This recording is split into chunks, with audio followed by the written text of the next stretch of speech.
மதுரைக்கு உள்ள எனர்ஜி எனக்கு என்னவென்று எனக்கு தெரியும். இந்த தொகுதி 1 அது திருச்சி கிழக்கு தொகுதி அல்ல. இது தொகுதி 1, தொகுதி 2. இந்த கலெக்டர் பதவி என்பது நிர்வாகத்தினுடைய அச்சாடியாக இருக்கிறது என்று தமிழ் வழியிலே படித்தோம் நாங்கள். மதுரை மாவட்டத்தினுடைய ஆட்சித் தலைவராக பிற்காலத்தில் இருந்தே வழிய IAS என்ற பலகையை அப்புறப்படுத்திவிட்டு சகாயம் IAS என்று போடுங்கள். மாணவ செல்வங்களை உங்கள் அத்தனை பேருக்கு என்னுடைய முதற்கண் வணக்கத்தை தெரிவித்துக் கொள்கிறேன். இந்த நல்ல நிகழ்வு, உணர்வு பூர்வமான இந்த நல்ல நிகழ்வு வெற்றி பெற இது ஒரு சரியான தாக்கத்தை உங்களுடைய உள்ளத்தில் ஏற்படுத்தின நான் உள்ளார்ந்து விரும்புகிறேன். இந்த பயிற்சி மையத்திலே வராண்டா ரேஸ் என்கின்ற எழுந்து வரக்கூடிய தமிழ் மண்ணில் எழுச்சியோடு இன்றைக்கு வளர்ந்து வரக்கூடிய இந்த பயிற்சி மையத்திலே பயிற்சி வரக்கூடிய மாணவ செல்வங்களுக்கு மிகச்சிறந்த எதிர்காலம் நிச்சயமாக அமையும் என்று நான் நம்புகிறேன். இங்கே பயிற்சி வரக்கூடிய இந்த மாணவர்கள் மாணவிகள் இந்த கடுமையான தமிழக அளவிலே அல்லது அகில இந்திய அளவில் நடத்தப்படக்கூடிய இந்த போட்டித் தேர்வுகளிலே அவர்கள் சவாலான இந்த போட்டித் தேர்வுகளை தகுந்த பயிற்சியோடு தகுந்த உழைப்போடு அவர்கள் சந்தித்து நிச்சயமாக வெற்றி பெறுவார்கள். அரசு நிர்வாக அமைப்பில் அவர்கள் உயர்ந்த பொறுப்புகளை வகிக்கப் போகிறார்கள். வங்கிகளிலே அரிய பெரிய பொறுப்புகளை எல்லாம் அவர்கள் ஏற்கப் போகிறார்கள் என்று நான் உள்ளார்ந்து உங்களை வாழ்த்துகிறேன். வருங்காலம் உங்களுக்கு வெறுங்காலம் அல்ல. வருங்காலம் நலம் பெருங்காலம் என்கின்ற அடிப்படையில் எதிர்காலம் உங்களுக்கு புதிர்காலம் அல்ல. மிகச்சிறந்த ஒரு எதிர்காலம் உங்களுக்கு நிச்சயமாக அமைய வராண்டா ரேஸ் மிகச்சிறந்த பயிற்சிகளை அளிக்கும் என்று நான் நம்புகிறேன். அந்த வகையில் இந்த வராண்டா ரேஸால் அளிக்கப்பட்ட பயிற்சியை பயன்படுத்தி இன்றைக்கு தொகுதி 2 வெற்றி பெற்றவர்களை வாழ்த்துகின்ற வாய்ப்பு எனக்கு கிட்டியது. அவர்களை நான் உள்ளார்ந்து வாழ்த்துகிறேன். குரூப் 2 தொகுதி 2 என்பது கடினமான ஒரு போட்டி தேர்வு. அதிலே பல்வேறு பதவிகள் இருக்கிறது. உதவியாளர் பதவி, அதை போல துணை வணிக வரி அலுவலர், அதை போல நகராட்சியினுடைய ஆணையர், தலைமை செயலகத்திற்கான உதவியாளர், அந்த உதவி பிரிவு தலைவர், இப்படியாக நாம் சொல்லிக்கொண்டே போகலாம். பல்வேறு உயர் பொறுப்புகளினுடைய அடிநாதமாக ஊற்றுக்கண்ணாக இருக்கக்கூடிய பதவிகளை நீங்கள் தொட்டிருக்கிறீர்கள். நிச்சயமாக நிர்வாகத்தினுடைய உச்சத்தை நீங்கள் தொடுவீர்கள், அதிலே தொடர்வீர்கள் என்று நான் நம்புகிறேன், வாழ்த்துகிறேன். சவாலான இந்த தொகுதி 2 வெற்றி பெற்றிருக்கின்ற உங்களை வாழ்த்துவதோடு அதற்காக வழிகாட்டி இருக்கின்ற வராண்டா ரேஸையும் நான் வாழ்த்துகிறேன். எனவே அதை போல இன்றைக்கு தொகுதி 1 குரூப் 1 என்று சொல்லுவோமே, அதனுடைய தொடக்க நிகழ்வாக இன்றைக்கு இந்த நிகழ்வு அமைந்திருக்கிறது. நிச்சயமாக எதிர்காலத்தில் இந்த தொகுதி 1 குரூப் 1 அந்த உயர்ந்த பொறுப்புகள் எல்லாம் இருக்கிறது. துணை ஆட்சியர் என்று சொல்லுவோமே, deputy collector, DSP, deputy superintendent of police, துணை காவல் கண்காணிப்பாளர், துணை ஆட்சியர் என்கின்ற அந்த உயர்ந்த பதவிகளிலே தொடங்கி வணிக வரி அலுவலர், உதவி இயக்குனர், ஊரக வளர்ச்சித்துறைக்கான உதவி இயக்குனர், அதை போல மாவட்ட பதிவாளர், அது பதிவுத்துறையிலே இருக்கக்கூடிய மாவட்ட பதிவாளர் என்று அந்த தமிழ்நாட்டினுடைய உயர்ந்த பொறுப்புகளினுடைய உச்சமாக இருக்கக்கூடிய ஒரு தொடக்க நிலை பணியாக ஒரு 25 வயதிலே, 26, 27 வயதிலே நீங்கள் அந்த பதவிகளை அடைந்து விட்டால் நிச்சயமாக மிக உயர்ந்த பொறுப்புகளை தமிழ்நாட்டிலே அரசு நிர்வாகத்தரத்திலே நீங்கள் வகுக்க முடியும். அந்த வகையில் உங்களை நான் உள்ளார்ந்து வாழ்த்துகிறேன்.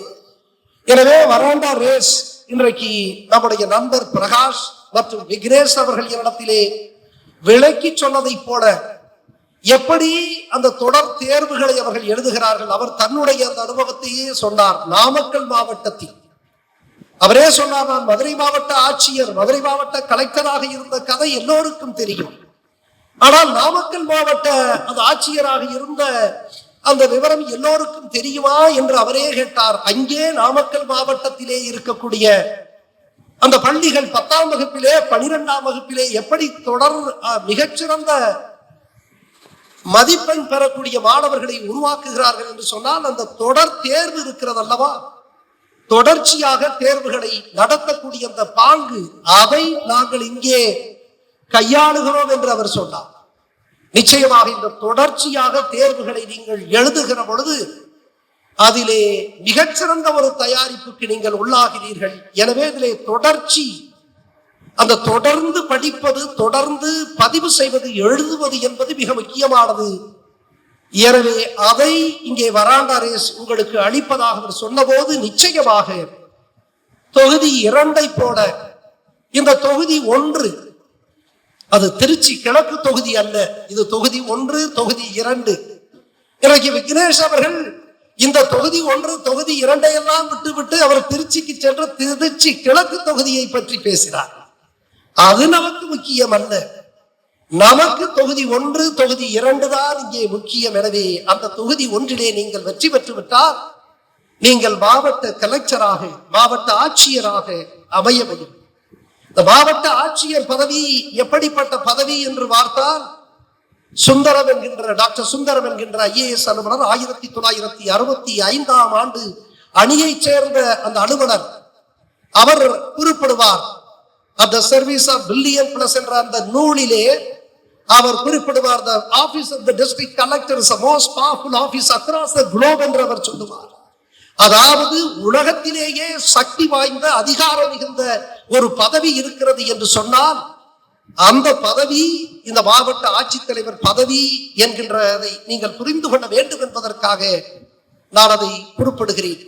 அதனால் தான் லார்ட் வேவல், அதாவது நாம் இந்திய நாடு சுதந்திரம் பெறுவதற்கு முன்பாக இருந்த அந்த கடைசி வைஸ்ராய்க்கு முன்பாக இருந்த வைஸ்ராய் தான் இந்த வேவல் பிரபு, லார்ட் வேவல் என்று ஆங்கிலத்திலே சொல்லுவோமே. அவர் சொல்லுகிறார், long after British have left, we will be remembered not for this or that act, but for the concept of the district collector we have left behind என்று அவர் அழகாக குறிப்பிடுகிறார். Lord Wavell பிரபு என்ன குறிப்பிடுகிறது என்று சொன்னால், பிரிட்டிஷார்களாகிய ஆங்கிலேயர்களாகிய நாங்கள் இந்த நாட்டை விட்டு வெளியேறியதற்கு நீண்ட காலத்திற்கு பின்பார் நாம் இதற்காக அதற்காக அல்ல நாம் நினைக்கப்படுவது, இந்த கலெக்டர் என்கின்ற பதவியை நாம் விட்டு சென்றதற்காக, இந்த நாட்டை விட்டு நாம் சென்றதற்கு பிறகு, வெகு காலத்திற்கு பிறகு நாம் நினைவுகூர தகுந்தவர்களாக இருப்போம் என்று அவர் குறிப்பிடுகிறார். எதற்காக இதை குறிப்பிடுகிறேன் என்று சொன்னால், you have to understand the significance and importance of the post of district collector என்பதற்காக அதை நான் குறிப்பிடுகிறேன். அன்பிற்குரியவர்களே, அதனால் தான் 2005 அங்கே டெல்லியிலே அன்றைய பிரதமராக இருந்த மரியாதைக்குரிய டாக்டர் மன்மோகன் சிங் அவர் ஒரு மாநாட்டிலே குறிப்பிடுகிறார். தலைநகரிலே நடைபெற்ற அந்த மாநாட்டிலே அவர் குறிப்பிடுகிறார், even now the post of district collector or the district magistrate remains the linchpin of our administrative system in India என்று சொல்லுகிறார். இந்த கலெக்டர் பதவி என்பது நிர்வாகத்தினுடைய அச்சாணியாக இருக்கிறது என்று நான் சொல்லவில்லை. டாக்டர் மன்மோகன் சிங் இந்த நாட்டினுடைய பிரதம அமைச்சராக இருந்த அவர் சொல்லுகிறார். அன்பிற்குரியவர்களே, இப்படி சொல்லுவதற்கெல்லாம் காரணம் உங்களை ஊக்கப்படுத்த வேண்டும் என்பதற்காக சொல்லுகிறேன். எனவே நீங்களும் ஒரு நாள் நீங்கள் கலெக்டராக முடியும். அன்பிற்குரியவர்களே, நான் ஒரு குக்கிராமத்திலே பிறந்தவன், அதற்காக நான் வெட்கப்படவில்லை. ஒரு கிராமத்து ஒரு பிள்ளையாக பிறந்திருக்கிறேன் என்பதற்காக நான் வெட்கப்படவில்லை. ஒரு விவசாயினுடைய மகன் என்பதற்காக நான் வெட்கப்படவில்லை. மாறாக நான் பெருமை அடைகிறேன். ஒரு விவசாயினுடைய பிள்ளை என்பதற்காக நான் பெருமை அடைகிறேன். காரணம் என்ன தெரியுமா? The farmers are the backbone of this country.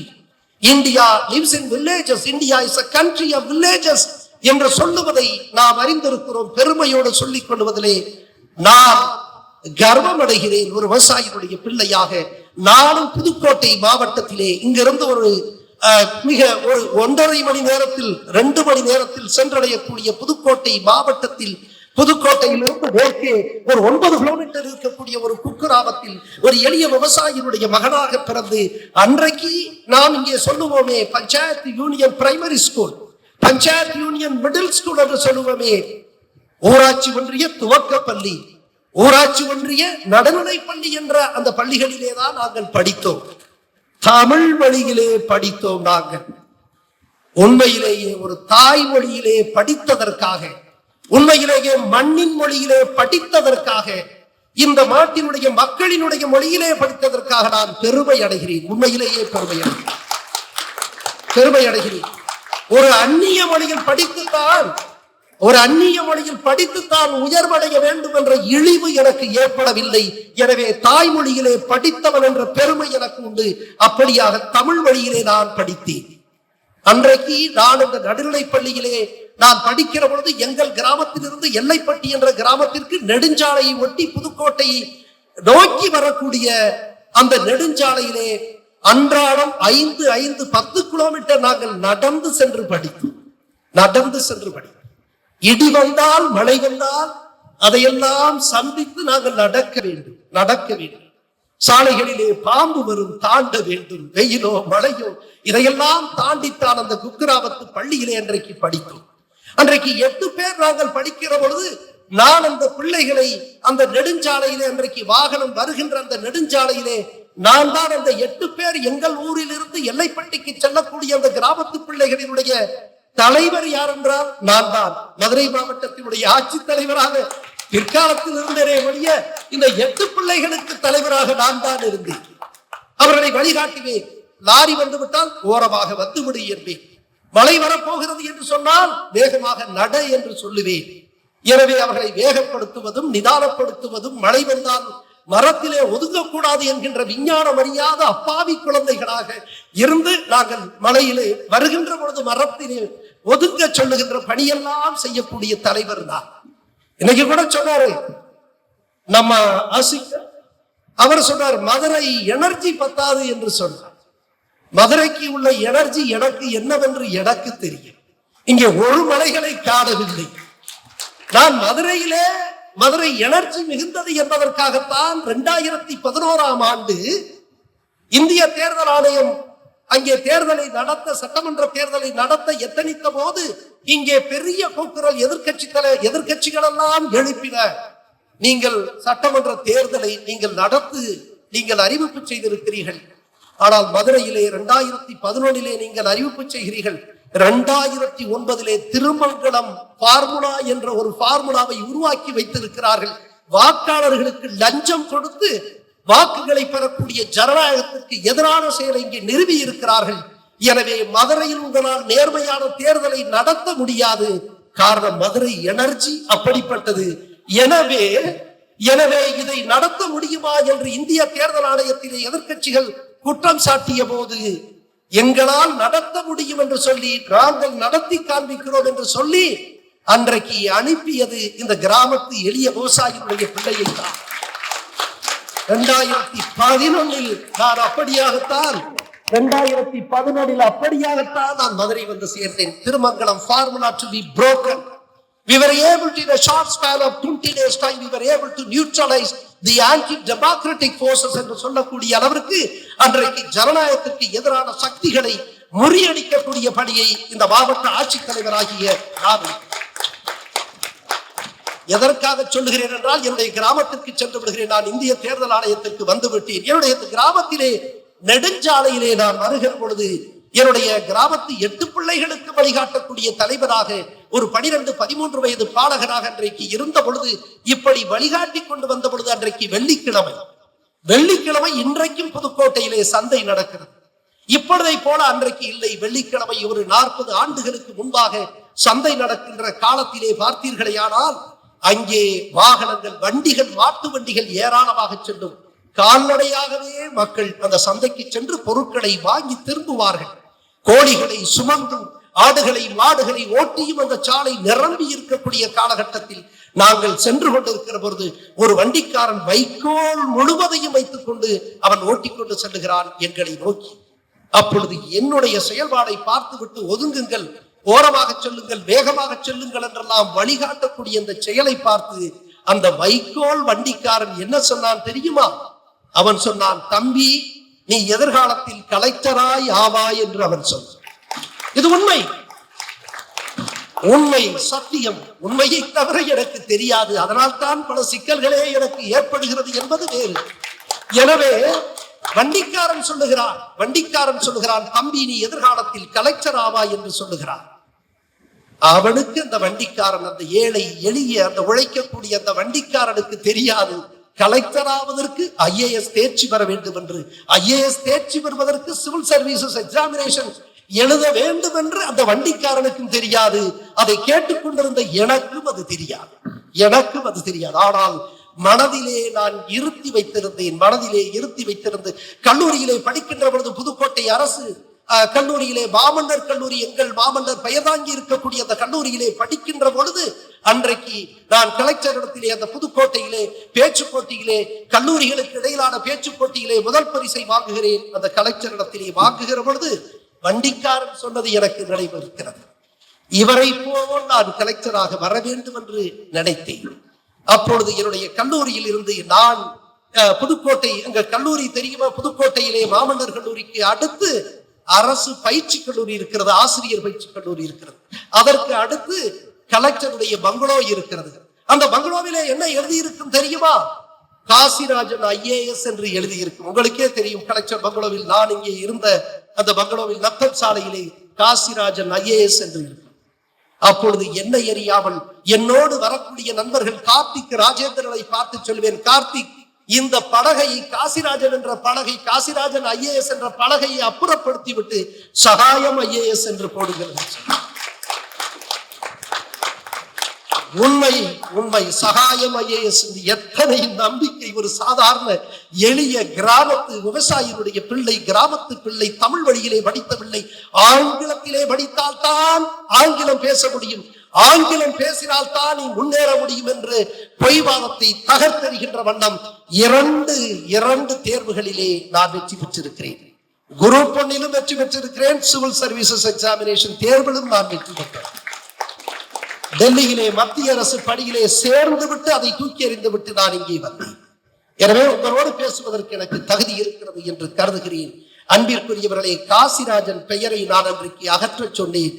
காசிராஜனுடைய மகன் மகேசன் காசிராஜன், அவரும் என்னை போல டெப்டி கலெக்டர் தேர்ச்சி பெற்று விட்டார்.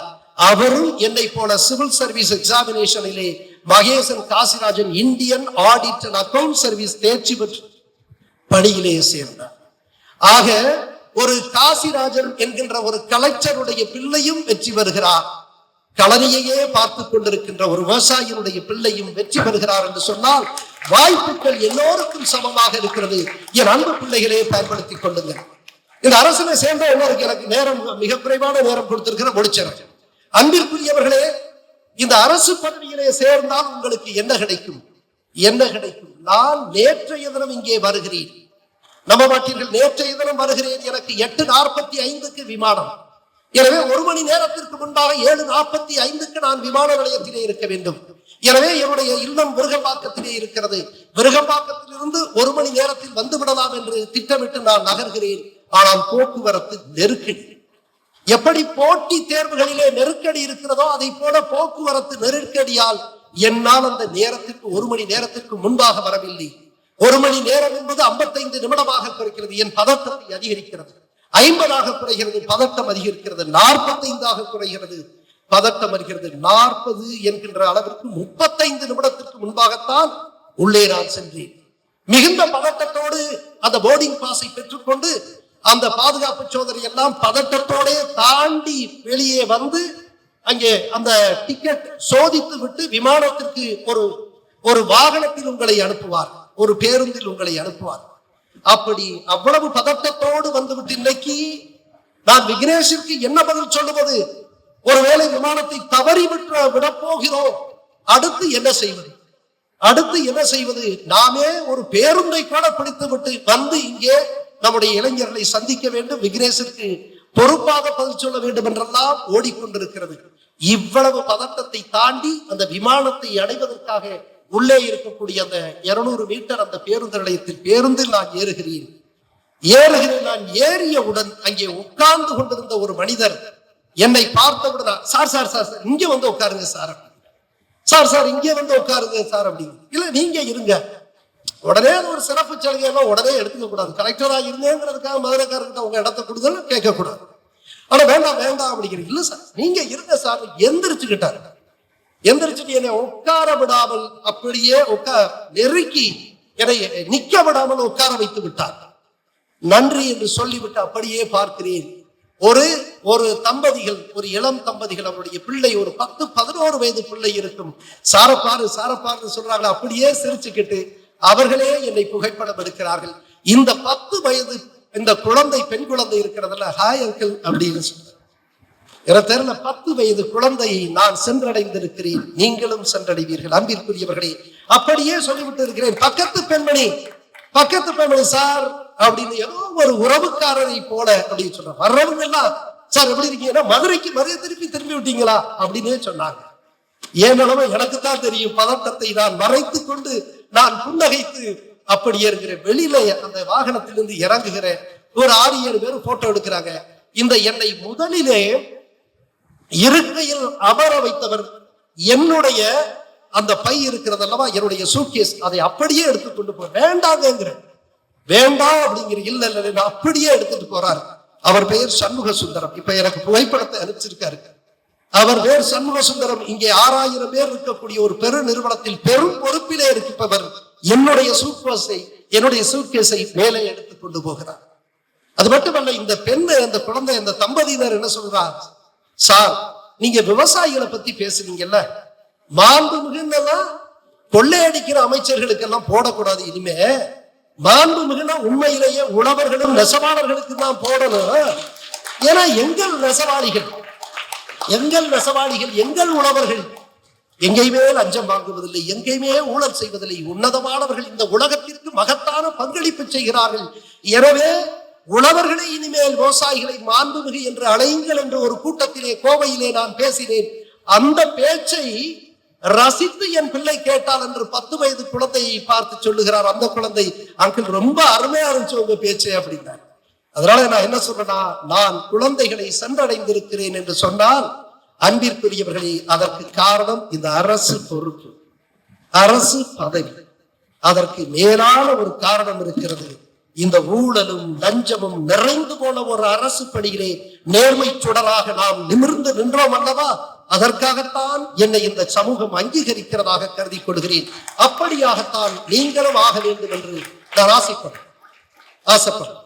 எனவே அன்பிற்குரியவர்களே, உங்களை நான் வாழ்த்துகிறேன். மிகச்சிறந்த பயிற்சி இவர்கள் அளித்திருக்கிறார்கள். எனக்கு அளிக்கப்பட்டிருக்கிற நேரத்திற்குள் 1-2 நிமிடங்களிலே நான் முடித்துக் கொள்கிறேன். மிகச்சிறந்த பயிற்சி.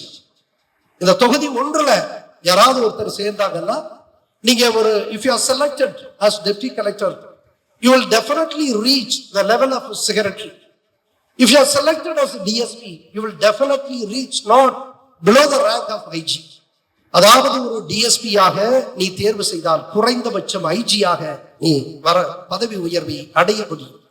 ஒரு டெப்டி கலெக்டராக நீ டெப்டி கலெக்டராக தேர்வானால் குறைந்தபட்சம் செயலராக முடியும். ஒரு 25 வயதில், 26 வயதில், 27 வயதிலே உங்களால் ஆக முடிந்தால் நிச்சயமாக ஒரு அரசு துறையினுடைய உச்சமாக இருக்கக்கூடிய ஒரு செயலராக முடியும். எனவே இந்த தொகுதி 1ஆக இருந்தாலும் சரி, தொகுதி 2ஆக இருந்தாலும் பதவி உயர்வுகள் ஏராளமாக கொட்டி கிடக்கிறது. எனவே ஒன்றை நான் சொல்லிக் கொள்ளுகிறேன். அதற்கு என்ன செய்ய வேண்டும் தெரியுமா? நீங்கள் ஒரு தெளிவான இலக்கை வைத்துக் கொள்ள வேண்டும்.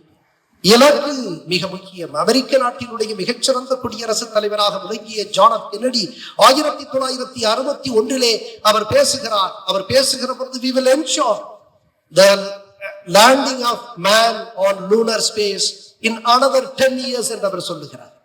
அன்பிற்குரியவர்களே, அமெரிக்காவினுடைய புகழ்பெற்ற குடியரசுத் தலைவராக விளங்கி மகத்தான சாதனைகள் புரிந்த ஜான் எஃப் கென்னடி அவர்கள் சொல்லுகிற, இன்னொரு 10 ஆண்டிலே நான் நிலவிலே நம்முடைய மனிதர்களை நான் இறக்குவேன் என்று அவர் சொல்லுகிறார். இலக்கு மிக தெளிவான இலக்கு, ஆனால் மிக உயர்ந்த இலக்கு. மனிதர்கள் கனவு காண முடியாத, நினைத்து பார்க்க முடியாத அந்த இலக்கை அவர் நிர்ணயித்து 1961 அவர் பேசுகிறார். அவர் பேசுகிறார், we will ensure that man lands on lunar space in another exactly in another 10 years என்று சொல்லுகிறார். decade என்று அவர் சொல்லுகிறார். அன்பிற்குரியவர்களே, 1961 அவர் பேசியிருக்கிறார், 10 ஆண்டுகளில் நான் மனிதனை நிலவிலே இறக்குவேன் என்று பேசியிருக்கிறார். 1969 ஆண்டு ஜூலை 20 அன்று அங்கே முதல் மனிதன் நீல் ஆம்ஸ்ட்ராங் நிலவிலே அவன் கால் பதித்திருக்கிறார். அமெரிக்காவினுடைய மகத்தான குடியரசுத் தலைவர் ஜான் எஃப் கென்னடி இலக்கு வைத்து அது நிச்சயமாக அது இலக்கு நிர்ணயிக்கப்பட்டு நிச்சயமாக்கப்பட்டிருக்கிறது. உங்களுடைய இலக்கும் நிச்சயமாக தெளிவான இலக்காக இருந்தால் அது நிச்சயமாக அது நடைபெறும் என்று நான் நம்புகிறேன். கவனம் தேவை உங்களுக்கு. பியூசி பேலஸ் என்கின்ற ஒரு கதையை கேட்டிருப்பீர்கள். மகத்தான பேரரசனாக விளங்கியவன் அலெக்சாண்டர் தி கிரேட் என்று சொல்லுவார்கள். அவன் மாசிடோனியாவிலே, கிரேக்க நாட்டினுடைய மாசிடோனியாவினுடைய மன்னனாக இருந்து 2000 ஆண்டுகளுக்கு முன்பாக அவன் ஆயுதம் தாங்கி அகில உலகம் இரத்த கோடுகளை போட்டு சென்ற இடமெல்லாம் வென்ற இடமாக்கிய மாபெரும் பேரரசர் அலெக்சாண்டர் தி கிரேட். எப்படி இந்த சாதனை அவனுக்கு சாத்தியமானது என்று சொன்னால், சிறு வயதிலே அவனுடைய தந்தை பிலிப் ஒரு போட்டி வைக்கிறார். அங்கே அடக்க முடியாத ஒரு கருப்பு குதிரை ஒன்று இருக்கிறது, பியூசி பேலஸ். அந்த குதிரையை அடக்குபவர்களுக்கு நான் பெரும் பரிசு தருகிறேன் என்று சொல்லுகிறார். அப்படி அறிவிப்பு செய்கிற பொழுது அந்த நாட்டினுடைய படை தளபதிகள், குதிரை பயிற்சியிலே விற்பனர்களாக நிபுணர்களாக இருப்பவர்கள் எல்லோரும் அதிலே கலந்து கொள்கிறார்கள். யாருமே வெற்றி பெற முடியவில்லை. அலெக்சாண்டர் அப்பொழுது யாரும் வெற்றி பெற முடியாத ஒரு நிலையிலே அலெக்சாண்டர் 10 வயது பாலகனாக தன்னுடைய தந்தை இடத்திலே போய், அப்பா நான் இந்த குதிரையை அடக்கி காட்டுகிறேன் என்று சொல்லுகிறார். அப்பா மாமன்னர் பிலிப்புக்கோ ஆச்சரியம், வியப்பு ஏற்பட்டிருக்கிறது. எனவே சொல்லுகிறார், உன்னால் தம்பி முடியாதப்பா என்று சொல்ல. இல்லையப்பா, கொடுங்கள் என்று. தம்பி, இது முரட்டு குதிரை, உன்னை காயம் ஏற்படுத்தி வீழ்த்தி விடும். எனவே வேண்டாம், இந்த விபரீதம் என்று அச்சப்பட்டு சொல்லுகிறார். அலெக்சாண்டர், இல்லையப்பா நான் சொல்லுகிறேன், செய்ய முடியும் என்று சொல்லுகிறார். அப்படியே தயங்கி அந்த பியூசி பேலஸ் அடக்க முடியாத குதிரையை அலெக்சாண்டர் 10 வயது பாலகராக இருக்கக்கூடிய அலெக்சாண்டர் இடத்திலே கொடுக்கிறார்கள். அவன் அலெக்சாண்டர் அந்த குதிரையை ஏறி கொஞ்ச நேரத்தில் அவன் அடக்கி காட்டுகிறான். அடக்க முடியாத பியூசி பேலஸ் என்கின்ற அந்த குதிரையை அடக்கி காண்பிக்கிறான். எப்படி இது சாத்தியம் என்று எல்லோரும் ஆச்சரியப்பட்டு கேட்கிறார்கள். அப்பொழுது அவன் சொன்னார், நான் கவனித்தே கொண்டிருந்தேன் என்று. அதை மிக ஆழமாக அந்த பியூசி பேலஸ் ஓட்டத்தையும் நிறுத்தத்தையும் தாவுவதையும் நான் கவனித்துக் கொண்டே இருந்தேன் என்கிறார். அப்பொழுது சூரியனுக்கு நான் அந்த குதிரையை நேரத்திலே நிறுத்துகின்ற பொழுது அது அதனுடைய நிழலை பார்த்து அச்சப்பட்டு நிழலை பார்த்து அச்சப்பட்டு அது தாவலில் பாய்ச்சலில் வேகத்தை காட்டுகிறது. இதை தாக்கு பிடிக்க முடியாத அந்த விற்பனர்கள் எல்லாம் வீழ்ந்து போகிறார்கள். நான் கவனித்துக் கொண்டிருந்தேன். எனவே அந்த பியூசி பேலஸினுடைய நிழல் படாத வண்ணம் சூரியனுக்கு எதிரே நான் நிறுத்தினேன். அப்பொழுது அந்த குதிரை அமைதியாக இருந்தது, நான் அடக்கி விட்டேன் என்று சொன்னார். இதில் எதை சொல்றதுன்னா, கவனம் அவசியம். எனவே இலக்கு வையுங்கள், கவனம் செய்யுங்கள். கடின உழைப்பு அவசியம். கடின உழைப்பை நீங்கள் செலுத்துவீர்களே ஆனால் நிச்சயமாக முடியும். நான் ஒரு புத்தகத்தை படித்து வருகிறேன், ஓநாய் குலச்சின்னம். அது சீனாவினுடைய புகழ்பெற்ற புத்தகம். ஓநாய் குலச்சின்னம் ஜான் ரியோங் என்கின்றவர் எழுதியிருக்கிறார். அந்த புத்தகத்திலே நான் படித்துக் கொண்டே வருகிற பொழுது ஒன்றை கேட்கிறேன். அது மங்கோலியாவிலே, சீன நாட்டிலே மங்கோலிய பிரதேசத்திலே மேய்ப்பர்களினுடைய கலாச்சாரம் எப்படி சிதைவு அடைந்து வருகிறதை பற்றி விவரிக்கிறது. அப்பொழுது அவர் சொல்லுகிறார், அவர்கள் மேய்ப்பர்கள், ஆடு மேய்ப்பார்கள், மாடு மேய்ப்பார்கள், குதிரை மேய்ப்பார்கள். அந்த குதிரை மேய்க்கிற பொழுது ஓநாய் எப்படியெல்லாம் தாக்குதல் நடக்கிறது என்று அந்த வாழ்க்கை முறையை, அந்த பண்பாட்டை விளைக்கக்கூடிய அருமையான நூல். 2004 இந்த நூல் 40 லட்சம் நூல்கள் விற்பனையாக இருக்கிறது. அன்பிற்குரியவர்களே, அதில் ஒன்றை பார்க்கிறேன்.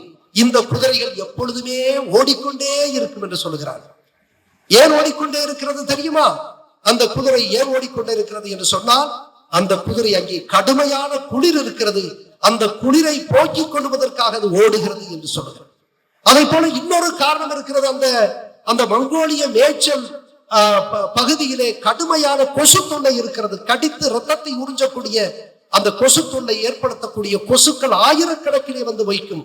எனவே கொசு தொல்லையிலிருந்து விடுபடுவதற்காகவும் அந்த குதிரை ஓடிக்கொண்டே இருக்கிறது. அன்பிற்குரியவர்களே, அது மட்டுமல்ல, எந்த நேரத்தில் ஓடாய் தாக்கி உயிராபத்தை ஏற்படுத்தும் என்று தெரியாது. எனவே குதிரை ஓடிக்கொண்டே இருக்கிறது என்று எழுதுகிறார். அன்பிற்குரியவர்கள், இந்த குதிரை தன் உயிரை காப்பாற்றுவதற்காக ஓடிக்கொண்டே இருக்கிறது. தம்பி, தங்கை, நீ உயரத்தை தொட வேண்டும் என்றால் நீ தொடர்ந்து ஓடிக்கொண்டே இருக்க வேண்டும், தொடர்ந்து உழைக்க வேண்டும். அந்த வகையிலே நான் இன்றைக்கு உங்களை பாராட்டுகிறேன், இந்த வழிகாட்டு மையத்தை பாராட்டுகிறேன். இங்கே அருமையான குழந்தை நவீனா என்கின்ற இந்த குழந்தை மிக அழகாக திருக்குறளை சொல்லியது. அதை போல பாரதியாருடைய பாட்டுக்கொரு புலவன் பாரதியினுடைய பாடலை மிக அழகாக குறிப்பிட்டது. அந்த குழந்தையை நான் வாழ்த்துகிறேன். அந்த குழந்தைக்கு மிகச்சிறந்த எதிர்காலம் இருக்கிறது என்று நான் வாழ்த்துகிறேன். எனக்கு ஒரு ஐயப்பாடு என்னவென்று சொன்னால், இப்படிப்பட்ட அறிவு குழந்தையை உருவாக்கியது அம்மாவா மம்மியா என்பது மட்டும் எனக்கு தெரியவில்லை. அது நிச்சயமாக இங்கே சொல்ல பொழுது கூட ஆசிக் சொல்ல பொழுது மம்மி என்று அந்த குழந்தையும் சொன்னதாக நான் அறிகிறேன். எனவே மம்மிக்களால் அறிவு குழந்தைகளை உருவாக்க முடியாது, அம்மாக்களால் தான் உருவாக்க முடியும் என்பதை புரிந்து கொண்டு நீங்கள் தமிழை ஆழமாக படியுங்கள். உலகத்தினுடைய ஒப்பற்ற மொழி, அது என் மொழியாக இருக்கிறது காரணத்தினாலே நான் சொல்லவில்லை. இங்கே நான் மாவட்ட ஆட்சித்தலைவராக இருந்த பொழுது நான் இந்த உசிலம்பட்டிக்கு பக்கத்திலே இருக்கக்கூடிய செல்லம்பட்டியிலே ஒரு கூட்டத்தை நடத்தினேன். அந்த கூட்டத்தை நடத்தி கொண்டிருக்கிறேன். நான் முதன்முறையாகத்தான் நான் தான் என்று சொல்லிக் கொள்ளக்கூடாது, நாங்கள் இந்த உழவர்களுடைய விவசாயிகளுடைய குறை தீர்க்கக்கூடிய கூட்டத்தை அலுவலகத்திலே நடத்த வேண்டாம், கிராமப்புறங்களிலே நடத்தி என்று முதன்முறையாக சொன்னவர்கள், நடத்தியவர்கள் நாங்கள். அந்த அடிப்படையிலே நான் உசிலம்பட்டிக்கு அருகே இருக்கக்கூடிய செல்லம்பட்டியிலே நான் இங்கே கரமாத்தூருக்கு அருகே நான் நடத்தி கொண்டிருக்கிற பொழுது நிறைய பெண்கள் வந்தார்கள், வயதான பெண்கள் வந்தார்கள். வயதான பெண்கள் எல்லாம் வந்து கேட்டார்கள், ஐயா எனக்கு ஓயே பணம் கொடுங்கள் என்று கேட்டார். ஓயே பணம் என்று எனக்கு புரியவில்லை, நான் எங்கு கேள்விப்படவில்லை. ஓயே பணம் என்று கேட்டார்கள். எனக்கு ஓயே பணம் என்று கேட்டவுடன் எனக்கு புரியவில்லை. எல்லா வயதான அந்த தாய்மார்கள் ஆயாக்கெல்லாம் ஓயே பணம் வேண்டும் என்று கேட்டார்கள், புரியவில்லை. எனவே பக்கத்திலே இருப்பவரிடத்திலே கேட்கிறேன், வட்டாட்சியரோ மற்ற அலுவலகத்திலே கேட்கிறேன், என்ன ஓயே பணம் சொல்றாங்களே, எனக்கு ஒன்றும் புரியலையே, எப்ப இதுக்கான ஜீவோ எல்லாம் வந்துச்சு அப்படின்னு கேட்டா, இல்லையா இது வேற ஒன்றும் இல்லை, இந்த ஓல்டு ஏஜ் பென்ஷன் இருக்கு பாருங்க, இந்த ஓல்டு ஏஜ் பென்ஷன் ஓஏபி, இந்த ஓஏபிக்கு ஆயாவுக்கு, கிராமத்துல இருக்கக்கூடிய ஆயாவுக்கு ஓஏபி முழுமையா தெரியாது. இந்த ஆங்கிலத்தை எப்படி புகுத்துறாங்க பாருங்க, ஓஏபி தெரியாது. அந்த ஆயாவுக்கு வந்தது ஓஏ அளவுல தான் வந்திருக்கு, அதனால ஓஏ பணம் அப்படின்னு சொல்லிச்சு. ஆகா, எனக்கு சங்கம் வைத்து தமிழ் வளர்த்து என் மதுரையில் இன்றைக்கு ஆங்கிலம் கிராமத்து ஆயா வரைக்கும் சென்று விட்டதே என்று எனக்கு பதட்டம். எனவே நான் கலைஞர் பணியை மட்டும் செய்யல, தமிழ் பணியையும் செய்ய வேண்டிய ஒரு நிலை, நெருக்கடி எனக்கு இருக்கிறது. எனவே என்ன செய்யலாம் என்று யோசித்தேன். ஆயா, நீ ஓய பணம் ஆங்கிலத்துல கேட்டா பாருங்க, எங்க தாசில்தார் ரொம்ப தமிழ் பற்றானவர், அவரு நீ எல்லாம் ஆங்கிலத்துல எல்லாம் பேசுறது என்ன வெள்ளக்காரன் நாடான்னு கோபத்துலதான் கொடுக்காம இருக்காரு. அவர் எதுக்காக கொடுக்காம இருக்காருன்னு அவருக்கு தெரியாது, காரணம் தெரியாது. நான் சொன்னது, இந்த ஆங்கிலத்துல நீ ஆயா கேட்டோன்னு உனக்கு ஆங்கிலம் கேட்குதான்னு அவர் தமிழ் பற்றாளராக இருந்ததுனாலதான் கொடுக்கல. இனிமேல் நீ ஓய பணம்னு ஆங்கிலத்துல கேட்காத, நீ தமிழ்லே கேட்டு நான் இங்கே உத்தரவு போட்டுறேன். அது எப்படியா தமிழ்ல சொல்லுங்க ஐயா அப்படிச்சு. இனிமே ஓயா பணம் என்று கேட்காதே, ஆயா பணம் என்று கேள், உடனடியாக நான் கொடுத்து விடுகிறேன். ஐயா அந்த ஆயா பணம் கொடுங்க அப்படிச்சு. அங்கே வந்திருந்த 50 ஆயாக்களுக்கு அன்றைக்கு ஆயா பணம் கொடுத்த வேலையையும் இந்த கலெக்டர் செய்தார். சமூகத்தை நேசிக்க வேண்டும் என்பதற்காக சொல்லுகிறேன். எங்கள் ஆயாக்கள் அன்புக்குரியவர்கள், உழைத்து இழைத்து களைத்து போனவர்கள் தான் மாண்புமிகுக்கள். லஞ்சம் ஊழலை வாங்குபவர்கள் ஒரு காலம் மாண்புமிகு ஆகாது இந்த நாட்டிலே ஆக விடமாட்டோம் நாங்கள். இப்போ ஆயா பணம் வாங்கினவங்க வயசான ஆட்கள் ஆண்கள் இருப்பாங்கல்ல, எப்ப பார்த்தாலும் இந்த பெண்களுக்கே நீங்க முன்னுரிமை கொடுக்குறீங்க அப்படின்னு எங்களுக்கெல்லாம் ஒரு வழி சொல்ல மாட்டீங்களா ஐயா? நாங்க என்ன பண்றதுன்னு வயதான தாத்தாக்கள் கேட்க ஆரம்பிச்சிட்டாங்க. தாத்தாக்கள் கேட்கச்சு, எனக்கோ இக்கட்டான வேலை, நான் இது ஆயாக்களுக்கு ஆயா பணம்னு சொல்லிட்டேன், இப்ப என்னடா பண்றது? கலைஞருக்கு நெருக்கடி. நீங்கள் உண்மையாக மொழியை நேசித்தால் அது உண்மையிலேயே அந்த தமிழ் தாய் உங்களுக்கு அருள் புரிவாள் என்பது உண்மை. எனவே கொஞ்சம் யோசித்தேன். உடனடியாக எனக்கு உதவி தமிழ் தாயிடம் இருந்து வந்தது. என்ன உதவி என்று சொன்னால், அங்கே சொன்னேன், நீங்கள் தாத்தாக்கள் கவலைப்படாதீர்கள், ஆயாக்களுக்கு ஆயா பணம், உங்களுக்கு ஐயா பணம் வேண்டும் என்று சொல்லுங்கள், ஐயா பணம் தருகிறேன். செல்லம்பட்டியிலே நான் நடந்த இந்த தமிழ் பணியை நான் குறிப்பிடுகிறேன். எனவே அன்பிற்குரியவர்களே, அன்றைக்கு ஆயா பணம் ஐயா பணம் வழங்குகின்ற ஒரு சமூகத்தை நேசிக்கக்கூடிய, தமிழை நேசிக்கக்கூடிய ஒரு இன்றைக்கு தமிழ் உங்கள் கையிலே இருக்கிறது. உங்களுடைய வெற்றியை தீர்மானிக்கக்கூடிய நிலையிலே தமிழ் இருக்கிறது. எனவே தமிழை நீங்கள் தாழ்வாக கருத வேண்டாம். எவன் ஒருவன் தாய்மொழியிலே சிறந்திருக்கிறானோ அவன் அந்நிய மொழியை மிக எளிதாக கற்றுக்கொள்ளுவான். எனவே இன்றைக்கு மிகச்சிறந்த பயிற்சியை நீங்கள் பெறுகிறீர்கள். எனவே நான் உங்களை உள்ளார்ந்து வாழ்த்துகிறேன். மதுரையினுடைய எனர்ஜி எனக்கு தெரியும். மலைகளை காணாமல் போல காணாமல் ஆக்கிய இந்த மதுரையிலே அன்றைக்கு தடுத்து நிறுத்தக்கூடிய மகத்தான பணிகளை ஒரு மாவட்ட ஆட்சித்தலைவராகிய இந்த மண்ணையும் மக்களையும் நேசிக்க நான் செய்திருக்கிறேன். இந்த மண்ணை நான் நேசித்திருக்கிறேன். இந்த மக்களை தூய்மையான முறையில் சாதிகளையும் மதங்களையும் மொழிகளையும் இனங்களையும் கடந்து என் மக்களை நான் நேசித்ததனுடைய அடையாளமாகத்தான் என்னுடைய IAS பணிக்கே குந்தகம் வந்தாலும், இந்த IAS பணியே அது அழித்து போகக்கூடிய நிலைக்கு சென்றாலும் என்னுடைய மக்களுக்காக நான் நேர்மையாக நான் பணியாற்றுவேன். நீ எத்தனை முறை வேண்டுமானாலும் என்னை மாறுதல் செய்யலாம். நீ எத்தனை அரசாட்சி செய்யக்கூடியவர்கள் ஆட்சியாளர்கள் எத்தனை முறை வேண்டுமானாலும் என்னை மாறுதல் செய்யலாம். ஆனால் ஒரு காலம் என் தாய் தந்தையர் என் உள்ளத்திலே கொடுத்திருக்கின்ற நேர்மையை நீ மாற்றம் செய்ய முடியாது என்று நான் அன்றைக்கு எந்த விளைவுகளுக்கும் நான் சந்திக்க தயாராகி அன்றைக்கு செய்தேன். அன்பிற்குரியவர்களை, நீங்கள் வெற்றி பெறுவீர்கள். நீங்கள் வெற்றி பெற்றால் நேர்மையோடும் நியாயத்தோடும் இந்த சமூகத்தை நேசித்து செய்யுங்கள். நிச்சயமாக என்னை காட்டிலும் நீங்கள் என்னை காட்டிலும் நீங்கள் வரலாற்றில் இடம் பெறுவீர்கள். அந்த வகையிலே இன்றைக்கு இந்த மிகச்சிறந்த பயிற்சி அளிக்கக்கூடிய வெராண்டா ரேஸ் அவர்களுக்கும் நான் அன்புக்குரிய நண்பர் விக்னேஷ் பிரகாஷ் அவர்களுக்கும் என்னுடைய நன்றியை தெரிவித்து வாய்ப்புக்கு மீண்டும் நன்றி கூறி விடைபெறுகிறேன். வணக்கம். Veranda IAS, where your dream becomes reality.